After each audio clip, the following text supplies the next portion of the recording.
Hello, Trekkers, and welcome to yet another episode of Trek Tonight. We are here to continue our series on influential episodes of TOS, and I am, as always, am here. Well, not always, but mostly am here with my good buddies, Leo Janicek and Joe Townsall. Hey, guys. Hello. Hey, how you be?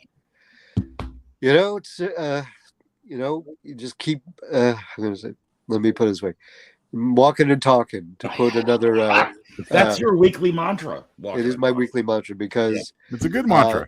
And I stole it from the originally unaired pilot of Firefly, which is somebody towards the end when Mal is making the deal, like to right, and his old sort of frenemy says ask him how he's walking and talking. Right. So right. Boy, I love that show. I don't want to get off on down a rabbit hole with that. Yeah. Love that show. Maybe sometime we'll talk about it. That was a great show, and it was almost coitus interruptus until they came out with the movie, which wasn't bad. No, I enjoyed the movie, but let's. Yeah. So it's I'm keeping on. Good. Good. Well, we're glad to hear that, and I'm sure the crowd is glad to hear that you're doing well. How about you, Joe? Oh, same here, guys. I mean, I'm continuing to move forward myself. Walking and talking, still breathing, so that's always a good thing. And I noticed you're back in the shuttlecraft. Yeah, I'm back in the shuttlecraft this week. I had my away mission to Fresno, but I am back at my usual haunt. So hopefully that works. And I'm very excited about this week's episode because our Vulcan salute has added meaning this week, obviously. It certainly does. It certainly does. I'm trying to think, is there anything else before we I'll be right back. Okay. Before we get into this, is there anything else, Joe, that you want to mention? Anything going on? Special projects maybe, or just the stuff I've talked about in the last several weeks. I mean, writing continues, both in terms of my new book, other webcast and podcast projects with other good friends as well as you guys. So just again, keep on trekking, as they say. That's right. Well, we're gonna, once you feel good about it, Joe, we'll have to hear about the new book. I'm excited about that. Oh, I appreciate that, and you definitely will as soon as possible. Cool. Hey, Scott Taylor says hello. Gives us a thumb up. Scott, good to see you. Always nice to have you watching the program. Anyway, let's leap in and get we're going to go back. Oh, look who it is. Cliff Diamond says, greetings, gents. Thank you. Good to see you, Cliff. Hope you're doing well. Cliff, of course, a guest on the show periodically and a good friend from many years ago. And we have, as always, our camera geek, Keith Jacobson. Keith, how are you? Great to have you watching the program. Anyway, let's go back in time and be all excited for season 2 coming soon of Star Trek. And let's have a look at what we would have seen. Stardate 3372.7. First Officer Spock seems to be under stress. If I want anything from you, I'll ask for it. If you don't get him to Vulcan within a week, 8 days at the outside, he'll die. I await you. Who is she? My wife.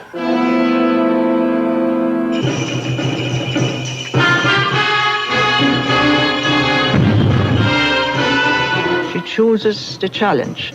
We will choose thy champion. This one. This combat is to the death.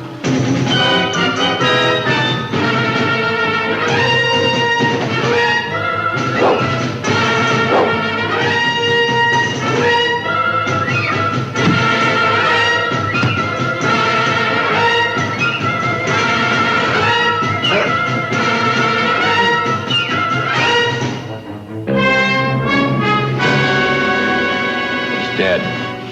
Oh, no! They're going to kill off Captain Kirk. Oh my God! And then season premiere too. It's insane that they basically put the whole episode in sort of Reader's Digest form, right? In that, well, it's like that wonderful clip we had last week of the episode we looked at last week. Space Heat. You mean Space Space Heat. Yes, thank you, Leo. Yeah. Now, my question is, were these, because I of course remember these Next Voyage trailers at the end of my VHS tapes. Were these the actual coming next week things originally aired back then, or were they just on the tapes? I think that was on television. Correct me if I'm wrong, audience. I think that was the promo that would come on television. I'm assuming. Well, I'll certainly tune in next week. It looks old enough to have been on air. It doesn't look like something that would have. I think if it had been on the VHS tapes exclusively, it would have been a little more polished than that. Don't you Probably think? So. Yeah. Craig Lubin says the 7-year itch in space. Yes. Yep. What do we need a trailer for when we got Craig to give us, the whole plot in 5 words? Exactly. Cliff does confirm that it was from TV, that it was teaser from television. Except there we go. had I seen it, I'd be seeing it in black and white. Yes. Because it was exactly. It would be many years before my family would have a color TV. Same here. So I remember that exciting time when we got a color television. So, and I think not only would I have seen it in black and white, but on a 13-incher. Oh yeah. Oh, that enormous screen. Yeah. No futuristic. All right, so we're going to talk about Amok Time. Any initial thoughts on the episode before we get into it? Leo, why don't you give us a shout this time? Well, there's a couple of things. One, this is the first time we see this. This was the first appearance of the Vulcan salute, which. You sure about that?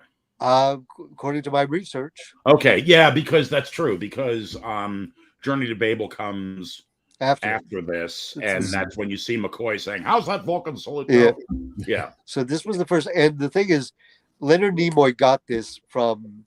There's a portion in certain Jewish services where the congregation bows their heads. You're not supposed to look up, and because he's a kid, and when he was a kid, he was like curious. The rabbis would be doing this, so that's where he got that from. Right. So, also one of the things I noticed, especially this time watching it, I've seen it many times, hadn't seen it for a while, is the performance Nimoy turns in as Spock, sort of pre them arriving at Vulcan. It's really amazing because it's very subtle. Like there are little things you saw him like his hand shaking, but just like these little moments where he's not himself, where he's sort of, exactly. Just like when Kirk orders him to sickbay and he sort of goes down one corridor and then goes like he seems confused. He lacks the focus. Right. And it's a subtle bit of acting. What do you think? Speaking of the shaking hand holding the little knife, what do you think Spock was keeping himself from doing with that? Because he's holding that, I think, when Kirk comes into his quarters, right? I hope that he would not be stabbing the captain, but he's controlling himself somehow, and he's got a little tiny letter opener or dagger or something. Yeah.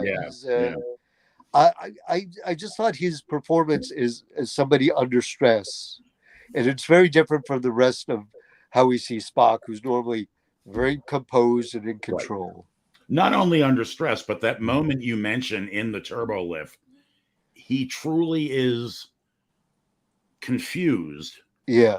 And really does not remember changing course to Vulcan. No. And he makes that very clear. And then he gets ordered to go. I think that's where Kirk orders him to go to see McCoy, correct? Yeah. And he just sort of steps out and then he turns back and looks at the turbo lift and the door closes on him. It's a great moment. Yeah. How about you, Joe? Well, when I was old enough to begin to understand some of the nuances of the Spock character, in relation, of course, to his Vulcan and human heritage, it occurred to me upon a rewatch recently that I think we can credit his human half to some of that control. Right. Because it seems to me we saw Vulcan depictions of full Vulcans with the plaque tau, the blood fever, that didn't have that level of control because their Vulcan, instincts just took over completely, and the human side of Spock, I think, helped keep him in check. Right. Cliff Diamond points out he's not eating. Yep. That's true. Maybe low blood sugar. Yeah, that probably up. I know how angry I get when I'm haven't had a good meal in a while. So Spock is getting hangry. Huh? Yeah. I mean, Clomic soup is considered Vulcan penicillin. Right. So it's it is, like I said, his performance is really quite good. I mean, I would say TV acting in that era was not subtle, generally speaking. But it is a very distinct way, like his indicator, like he showed rather than told. Right. Does either one of you, or should I go hunting it down? Who directed this episode? You might have to hunt it. Yet? Yeah. I don't want to waste a lot of screen time on that, but I know that we have season 1 and into season 2, we had some really quality directors. And a lot of really cool. There are a lot of cool. I mean, the first 2 seasons. I mean, I would say about half. I think on average, about half of the original series episodes were really good, and half were middling to maybe to like Spock's brain. Hey, Jennifer Lisa says hello there. Hello, Jennifer. Hello, Jennifer Lisa. Good to see you on the program. Thank you for watching.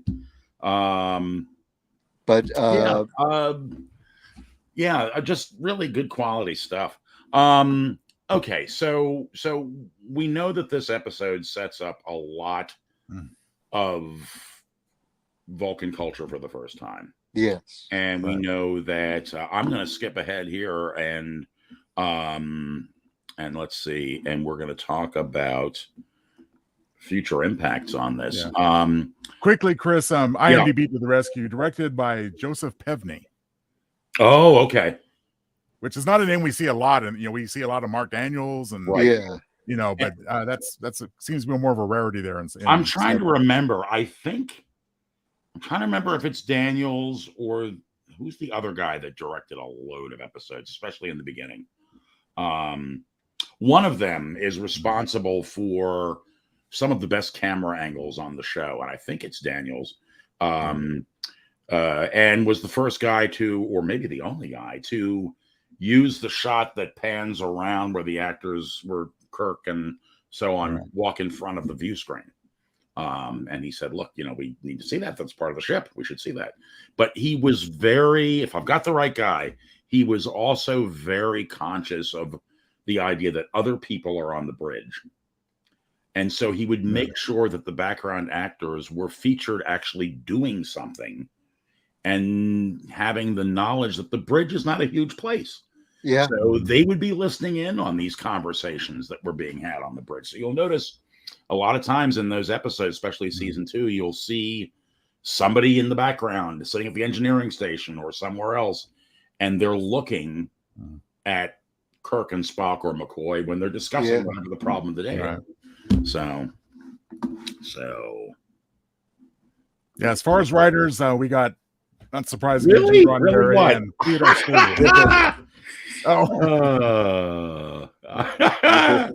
Which really is that about? I don't know. That we don't know who the name of the guy is? I don't know. Maybe. Anyway, I know we're faltering in our expert credentials here. But at any rate, so okay.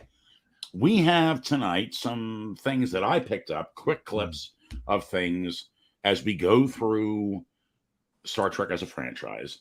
Some of the things that this episode, got brought up again. I've got one here which I kind of think is funny because talk about chewing up the scenery, but let's have a look. Are my mate, not his. What are you doing here? I come to claim you, to fulfill our bond, and if necessary, to face my rival, Lieutenant Tuvok. Ensign. Sir, I declare Kuna Calife. The ritual challenge. He intends to fight to win his mate. If you want to fight, you've got one. Hold on, Tom. There's not going to be any challenge. Are you responsible for the ship being out of contact? It was necessary to disable the communications, transporters, and shuttles. No one will keep me from my mate. I am not your mate!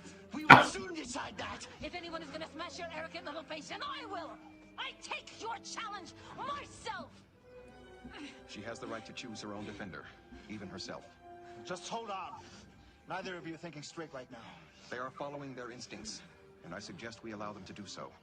You mean let them fight? It is logical. Both must resolve their Ponfar before it kills them. We cannot wait to hear from Voyager. They'll tear each other to pieces. The risk of injury seems preferable to the certainty of dying from a chemical imbalance. Commander, I see no alternative but to follow Vulcan tradition.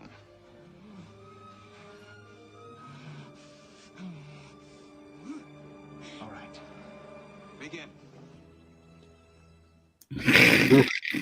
Okay, well, Now, I don't know if that was the first time, whether we did anything with Ponfar in Next Generation, and I'm going to think no. No, there we weren't already have Vulcans in TNG. not that many. I mean, we got a couple of like legacy appearances by Spock and Mark Leonard as his dad. Right. But because there were no regular Vulcan characters on the ship that appeared with any regularity, Right. although Susie Plankton, who later played Kalar, the Worf's baby mama, and also, played a number of other Star Trek roles. Right. She first appeared as a Vulcan doctor, I think. Dr. Solar. Dr. Solar, yeah. But we don't. I think it is difficult to do too many Ponfar episodes because it sort of becomes a little ridiculous. Not that it in and of itself, but if it keeps happening over and over again. The thing that was interesting about it for me in its first appearance in Amok Time was because we knew so little about Vulcans, Right. about their culture, other than, they embraced logic. Some people thought they did have emotions, although they did control their emotions, and Right. very scientifically proficient. One of the founding members of the Federation, but we know very little about them. And the idea that Kirk, as close as Kirk and Spock were, he never brought it up because it's like this almost like Victorian sort of shameful thing. Yeah. And I also, what I think is interesting in terms of the original series, this kind of cements the Kirk, Spock, McCoy triumvirate. Yes. Because when Spock invites McCoy to join him As well, yeah. Right. It feels like that is the thing where, like, yeah, we're all close friends. Yeah. In a way. Now, Cliff asks an interesting question. Do Romulans go through this? I don't think they do. I'm going to say no because I think that this has it's a lot of this is about having their logic ripped away from them. Yeah. And Romulans don't have that issue. No. So Romulans can be getting it on at any time, I guess. Well, that's also one of the things is people, as we were talking about this briefly before, there is sort of this common knowledge that the Ponfar happens every 7 years. Right. And in watching Amok Time, I was like, they don't mention that. It does, like, where does that come from? And I did a little digging. Yeah. And apparently in the episode Cloud Miners, there was Doxine, who was the big Muckety Muck's daughter, who was wearing that very, very sexy outfit. Yes. And Spock also lays like a really good line. She's like, "Oh, I've never met a Vulcan before." Says, "Nor am I, a work of art." And I was like, you guys think that's pretty smooth. Spock. Yeah, that was pretty smooth. But he says that Vulcans take a mate once every 70 years, but extreme beauty can overcome the cycle, or something like that. So that is where that came from, and I think it's become canonical from that one statement. Because I was like in my mind, I'm like, Ponfar, 70 years. Yeah. But I was like, they don't mention it. They don't mention it in the one episode where they need to. Yes, Cliff, it is biological. That's why partially why they lose their logic. However, I would argue that since Romulans don't have the logic restraint, that any kind of a sexual urge could be, or Right, well, to put it another way, I mean, if a Vulcan gets horny enough, then they can, indulge without going crazy. Oh, sure. Yeah. It just becomes irresistible. Well, hang on, guys, because we have another clip. Okay. But before you move on, Chris, just a moment. I have to just on that last clip, the Voyager clip. Yeah. Two quick comments. Number one, I think that's probably where I got my assumption that full-blooded Vulcans have less control during the Plague Tau. I guess it must have been due to overacting, as opposed to actual writing. But I just have to point out also that for just a moment when we started watching that Voyager clip, I thought, oh, we're going to look at the Turkish Star Trek again. Yeah. Yeah, there was a little bit of that in there. Yeah. So hopefully the next clip will be just as good. I apologize. Those Voyager episodes haven't been remastered yet because they were shot digitally they weren't shot on film, which makes them more challenging to remaster. So that's why you don't see anything after Next Gen, I think, has a difficult time being remastered. That's what I was told. Deep Space Nine has not been remastered either. So. That's correct. Although I will say that I find it looks better when I watch it on my Apple iPhone than it does when I watch it on television. I'm not sure what's going on there, but hang on. I want to get to Craig has a point. Craig Libman says there was an unused plot thread in Star Trek 3 where Savick engaging in Ponfar with a hyper-growing and regenerating Spock on the Genesis planet. Yes, there was that, and she's explaining it to him, and they start doing the finger thing. I don't know where did the finger thing fit in. That showed up, I believe, during the Babel, because you see Sarek and Amanda sort of do that kind of thing, which is sort of like Vulcan holding hands. Why attend? Yeah. Yes. Exactly. There was going to be a subplot where she was carrying Spock's baby. But, was there? But since she disappeared after that film, after the fourth film, right? It just Yeah. An author named Vonda McIntyre wrote the novelizations for Star Treks 2 and 3. Mm-hmm. And a lot of that ground is covered in those novelizations because, of course, they're based on original scripts versus what was actually made it to film. Oh, cool. Yeah. Something to look up. I've read a number of her Star Trek books back in the day. So yeah, I'm sure a lot of Townsend Tibbett. Yeah. But it was a sense, Gene L. Kuhn said, Vulcans can have sex anytime they want. Right. It's just that it is during the Ponfar madness that they sort of need to do this, under a biological imperative versus like, well, I'm attracted to this person. As we got to see in Strange New Worlds, Spock and T'Pring getting it on, Yeah. Well, now let's before we move on to something else, let me throw this out there. Mm-hmm. A lot of people at the time thought of Star Trek as a sort of like a kid show. Am I wrong about that? I don't know. I don't think you're wrong, because I think any science fiction on TV was considered for kids. Right. So isn't that interesting that they opened their season 2 with a story about mating rituals between Vulcans? Were they trying to up the audience a little bit, maybe? Maybe. Interesting. I mean, it's a strong opener for the second season. Yes, it is. Very exciting, very dramatic. Character development, exploration of backgrounds. Yeah, a lot of interesting stuff. Ooh, I almost hit the wrong button there. All right, guys. I'm going to move ahead just because it's sort of topical, and we're going to see the next clip, which comes from Star Trek Enterprise. There's Something I've always wondered about Vulcans. Maybe you could clear it up for me. Please? It's kind of personal. Go ahead. Well, I've learned about your marriage customs. How your parents arrange the whole thing when you're young, stuff like that.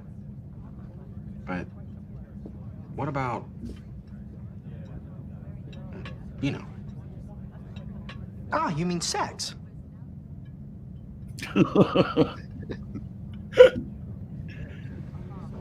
It's not a topic I've heard Vulcans discuss. Well, we do have it, if that's what you're asking.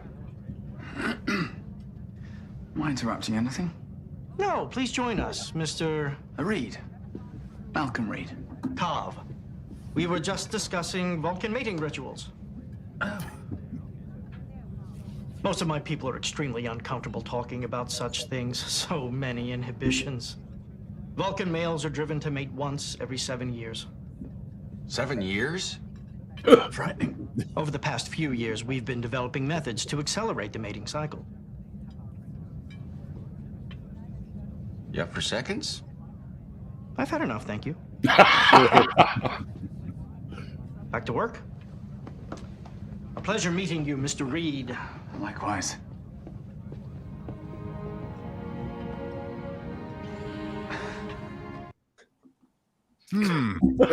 I've watched all of Enterprise, although not quite for a while. I think maybe since it came out. Right. I'd forgotten about that little bit of that little exchange between Trip and I guess a Vulcan who is not quite as repressed as other Vulcans. Yeah. And of course, you know, the reason this is of interest to Trip, for those who don't remember or haven't seen, is that he has a relationship budding with T'Pol and wants to understand more about the physical side of what he can expect. So that's it.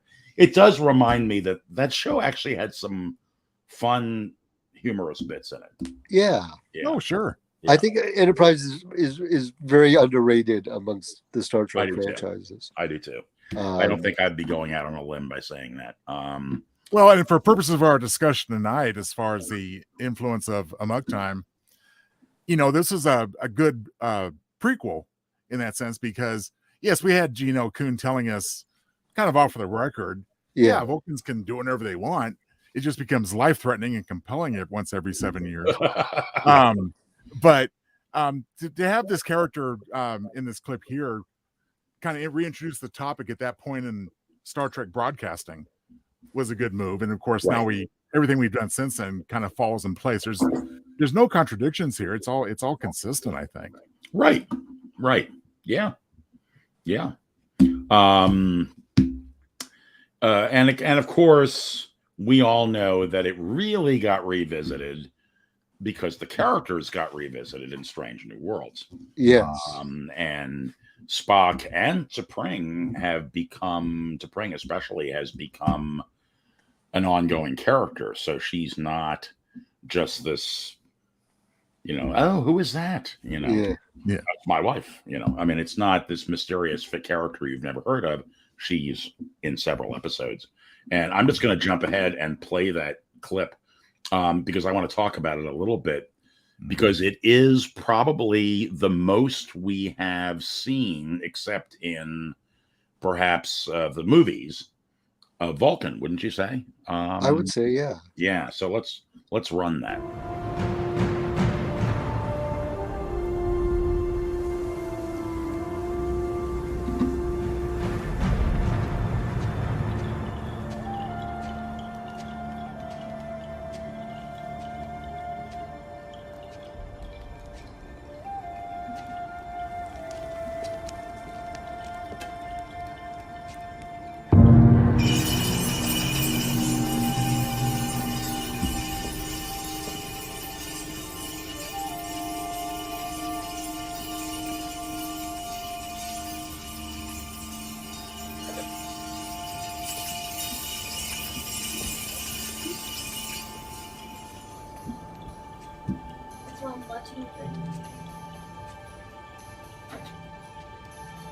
Spock, your ears.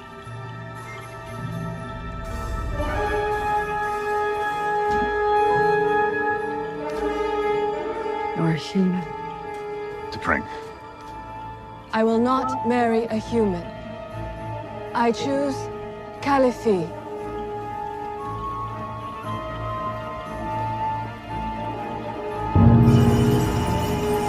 That is ritual combat.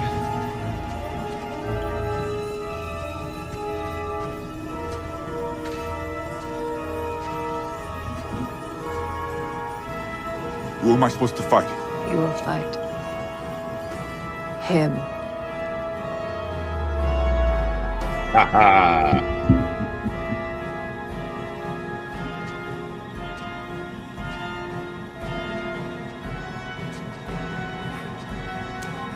But fighting myself is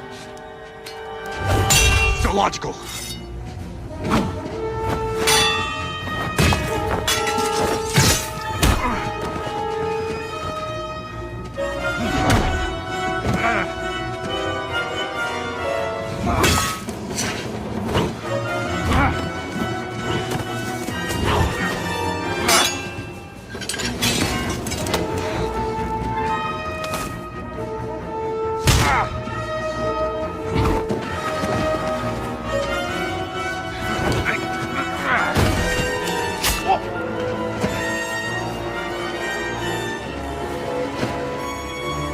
What would you know of logic? You are a human, ruled by emotion. No, I'm not human. I'm not.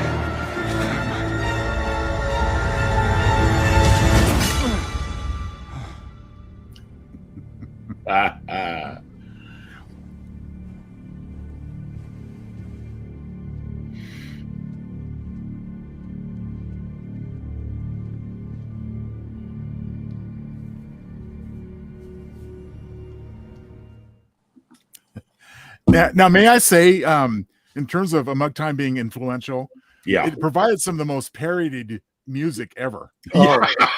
I mean, especially in the Cable Guy with Jim Carrey. I mean, yeah. I want to say, and I can't say it with all accuracy because it's been a while since I've seen it. This is a clip. It was a Simpsons where Barney and Homer are competing to be astronauts. NASA wants to get and there is a bit where they're fighting, and it might be more Games of Triskelion, but I feel like they played that music underneath. You could be right. One of the NASA guys turns to another NASA guy, goes like 500 quatlus on the newcomer. But now, something I didn't notice until I was reviewing these clips for the program tonight. And that is the fact that Spock gets his tunic cut just like Kirk. Yeah. Yes. And I didn't notice that when we were watching, the Strange New World season 1, but I thought that was very cool. There are a lot of wonderful touches, and then it is interesting because the first part of it takes place on the Enterprise, and then there's the back and forth, and they get to Vulcan, right? And the rest of the episode, basically, with the exception of the denouement, all takes place in this temple on Vulcan. And let's talk a little bit about like some of the other characters, like T'Pau, the leader of Vulcan. So right. She was kind of like the Queen Victoria of Vulcan. Like yeah. She, get the impression she'd been running the show for a long time and took shit from nobody. As Kurt said, she's the only person to turn down a seat on the Federation Council. It's like all of Vulcan in one package. Yeah. So she looks astonishing like my little Italian grandmother. There you go. So, if I can interrupt Leo just a moment, sure. This may have come up, but I'll go and bring it now. It seems relevant, but I think it's pretty common knowledge that T'Pau in Enterprise originally was supposed to be T'Pau. Yeah. Yes. Early in her life, but of course they ran into the same royalty issues that using the Tom Paris character instead of Locarno back in TNG and Voyager. So I thought that it's probably just as well it didn't work out that way, because I think we now have new potential for T'Pau to be in Strange New Worlds as that character. It's interesting. There is it was like a 2 or 3 episode arc in season 4 of Enterprise that took place on Vulcan. Yes, where T'Pau goes back. T'Pau goes back to her, and, spends time with her family, with her mother. Right. And Trip as well. It's been a long time since I watched it, but also a friend of mine, acted by the name of Todd Stashwick, played one of the Vulcans who was actually a Romulan spy. Cool. And he was also was a regular on 12 Monkeys. A character I believe called Deacon. And he's allegedly supposed to be in this upcoming season of Picard, I believe. Nice. So nice. We'll keep an eye out for him. Yeah, that'd be great. So yeah, it is. It's interesting because I was reading also about like earlier drafts. A lot of the stuff they changed. Like originally, like Kirk and McCoy were that concerned about Spock, and it was kind of jokey. They're like, no, we need to make them. They have to be concerned about their friend. Mm-hmm. And apparently, because there was a lot of cooks in the kitchen with the episode, is that Ston, one of the early drafts, his character's name was Spore, Spor, and then one of the other writers says, "Well, we just call him Sperm," But there was all this stuff that he apparently was supposed to have gotten like nuts in the beginning, like he attacks Spock, and he's sort of like reduced to not being a Vulcan. He's pronounced not being fully Vulcan because of his actions. Right. And Spock wins. He gets possession of T'Pring sort of becomes like his property. It was this very weird patriarchal sort of thing, which I'm glad they changed. Yeah. But it's interesting looking at the characterization of T'Pring in Strange New Worlds versus, her sort of conniving, if you'll forgive my use of the word, persona in the original series in Amok Time, because, she was basically like, I didn't want to marry you. You're like a legend, So, I want to marry Ston, and if you weren't going to release me, if you didn't release me and you won, you'd split and he'd still be here. Right. Either way, she worked out. He admires her, and he drops a little almost Buddhist knowledge. I love this. The says wanting something is I forgot. I wish I could remember the exact quote. We used to have it in the opening credits of our show. It was something along the lines of having something and wanting something. Wanting something is not nearly as pleasing a thing as wanting something. He says, it is not logical, but it is often true. And in Zen Buddhism, they say, desire is suffering. Right. There's another influence of the original episode over the course of the decades in future Vulcan stories and stories generally, is that the Vulcans have a knack for just some really calm, collected, logical smartassery. Yeah, they are. People say Vulcans aren't funny or can't, but Spock gets some super sick burns on McCoy and even Kirk over the course of the show, and I think T'Pol does too in Enterprise. Sure. I mean, T'Pol ending up getting stuck on the Enterprise and then ending up really becoming part of the crew.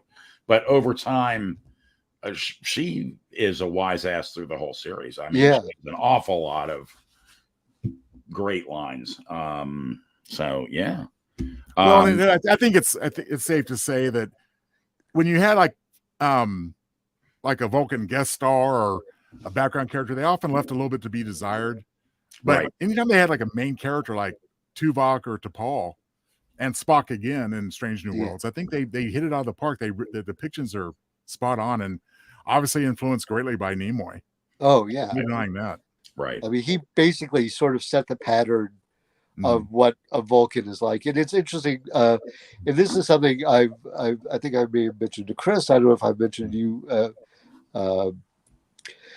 but it is, if you look at like Spock and then you look at Worf, they're two alien characters, who are trying to prove that they're alien, because Worf grew up amongst humans for the most part. He had his Right. adopted parents, Right. Tevye, and they felt like he grew up on the set of Fiddler on the Roof. It felt like, so on the shtetl. So, but he's always trying to be like, Klingons don't laugh, and then Guy has to be like, yeah, no, Klingons do laugh. They big belly laughs. He has these. Yeah. Everything he knows about being a Klingon is based on what he's read, and this is all filtered through, Federation sort of, filters. Right. If I say filter one more time, I would free sub. Anyway, well, you know what? You need to filter yourself, Leo. Yeah. But you make a good point, Leo, because in terms of influences, I mean, Spock is clearly an influence for the Worf character, kind of from the other direction. Yeah. But again, human influence, and then only discovering his native culture later in life. Yeah. Well, it's interesting because Spock grew up on Vulcan, but because his mother was human, I think he felt compelled to prove that he was more Vulcan than the Vulcans. Right. Because whatever he does, they're always going to be giving him some side eye. Like, Well, and quite frankly, it's very interesting for a race that clings to its logic so desperately.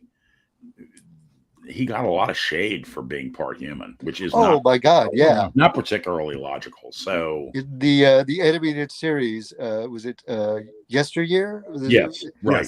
Which is maybe the best episode of the original animated series.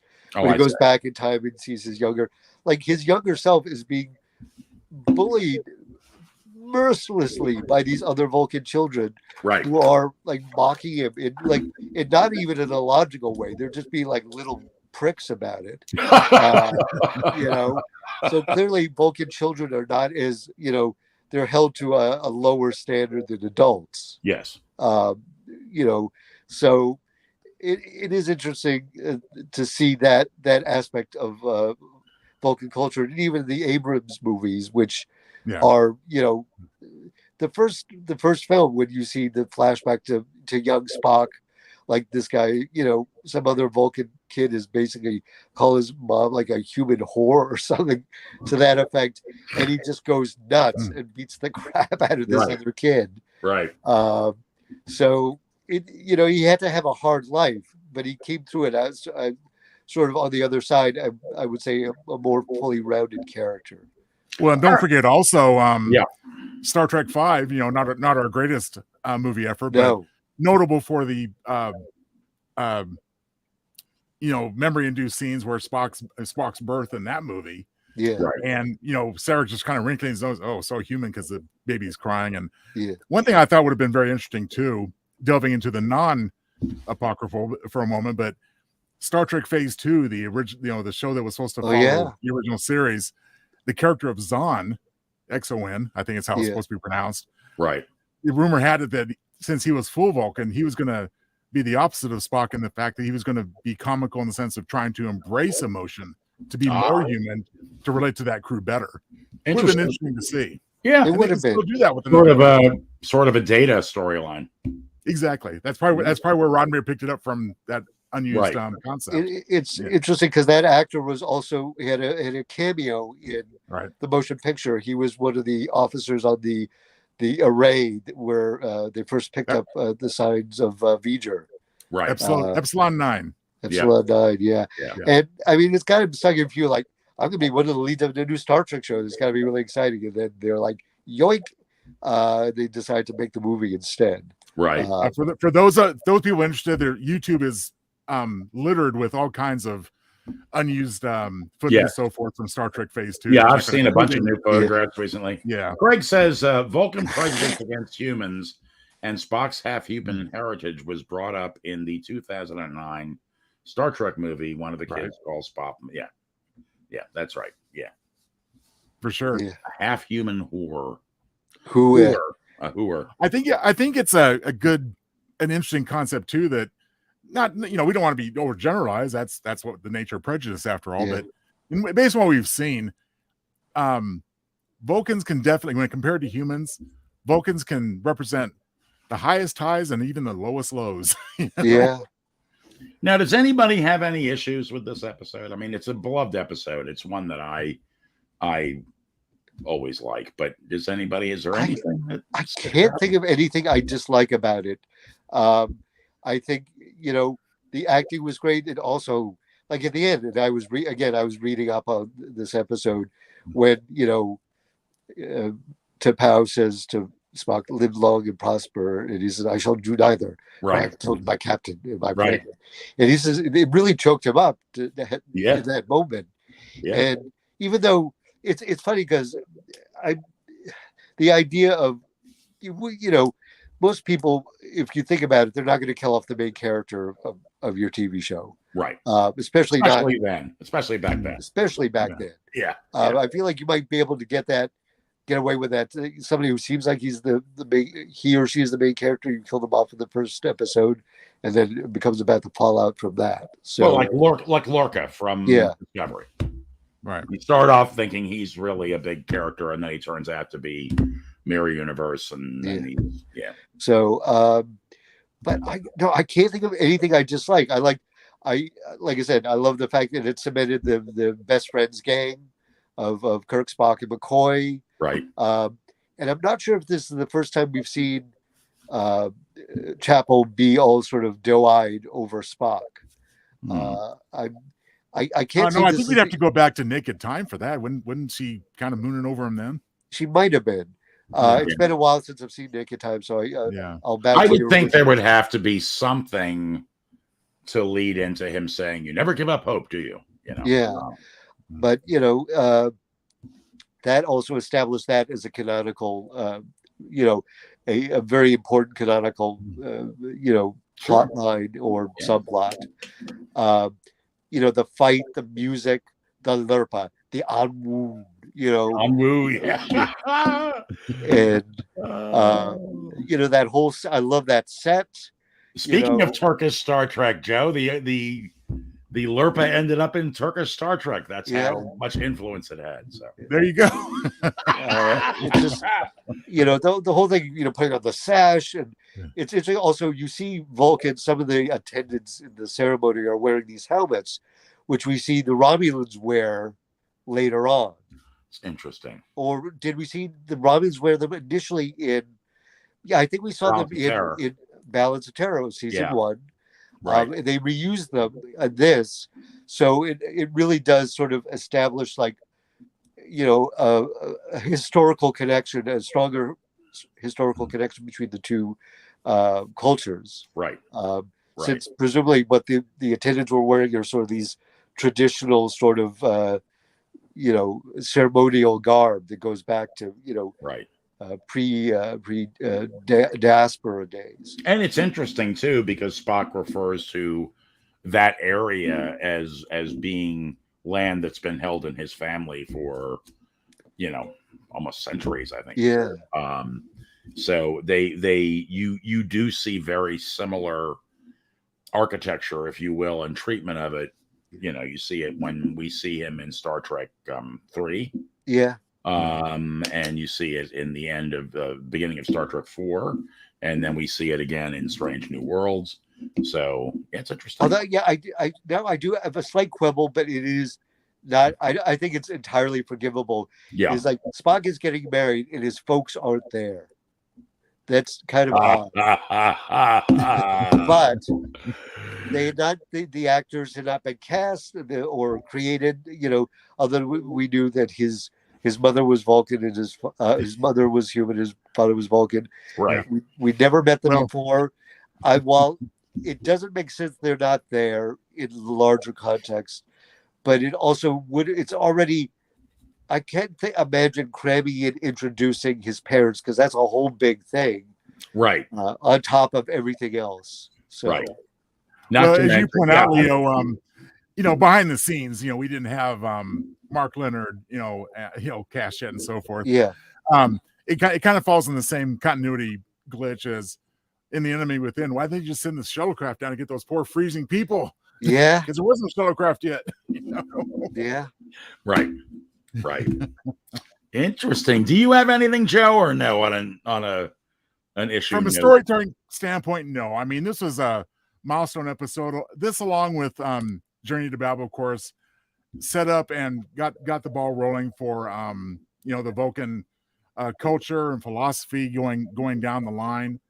Right. Influences of this episode going forward, of course, also expand to the depth with which Star Trek over the decades has established alien cultures to relate back to us, like we mentioned Worf and other resident alien series like Odo and going forward. The only thing I can think of, which it's just a continuity glitch.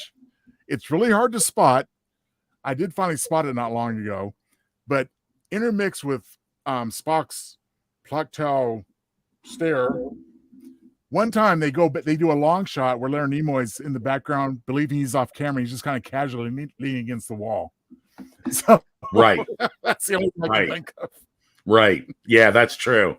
Hey, I was just gonna say that John Van Gosteen gave us a thumbs up, and then here we have a comment from John. The episode where Uhura kissed Kirk, that was a milestone in Trek as well. Yes, that's a good point. Yes, that's very true. For a different reason. Yes. For a different reason. For a cultural reason and a network television reason. But yeah, very true. It brings up a good point too, is that if Spock had kissed Uhura in Plato's Stepchildren, would that have had the same impact? I mean, Leonard Nimoy was a white man, but he was also a Vulcan. I don't know. Yeah, I don't know. You never know. Depends on where on the Venn diagram your racism overlaps. That's very true, Leo. Very true. Anywho, we are at 52 after the hour. Guys, is there any other thoughts you have? Wait, Keith says, yeah. Yeah. I think it would have had the same impact. It was still a white man kissing a black woman. Yes, well, yeah, we know. Literally, Yeah. some nerds might not have been as offended. They'd be like, right, exactly. Yeah. I don't know. Again, is he white or is he green? Yeah. Color correcting him. Yeah. So, by the way, this is just a last sort of tidbit. Is originally instead of every 7 years, Gene Roddenberry in a memo described that they were compelled to do this, have the Podfar every 26 years. Holy cow! Oh my goodness! Well, they live longer. Really have been in trouble. They do live longer. That makes it more manageable. Right. That's very true. Yes. But maybe not as dramatic. No. My goodness. Yeah, that would have been something. Yeah, that would have been something. Given their lifespans, I guess 7 years could be construed as like maybe, I don't know, a few Saturday nights going by without any action. I mean, that is true. That is true. 7 years is a lot more significant to a human than it is to a Vulcan. But it's true. Yes. Although I don't know whether that's been established yet. Well, it's funny in Journey to Babel. I believe it's McCoy's talking to Sarah because like, Ambassador, you're rather young by Vulcan standards. You're only 150 years old. Right. So, the idea that being 150 years old is maybe like being 50 years old or for a human. Right. But Vulcans, I think, are supposed to live about 200 years and maybe a little beyond. All these things it's hard to say how much of this is canonical because there's certain things we just accept, like Podfar being every 7 years, and right. I had to do some digging to find out where that came from. Yeah. I mean, it's been repeated and become canonical because they used it in Enterprise and so on and so forth. But yeah, I know. While we have so many in the audience, any thoughts from the crowd as to what episode maybe we should tackle next week? I almost feel like we should talk about Plato's Stepchildren, discussing the. It's a good idea. the TV's first interracial kiss. We could do that. It's a little different than.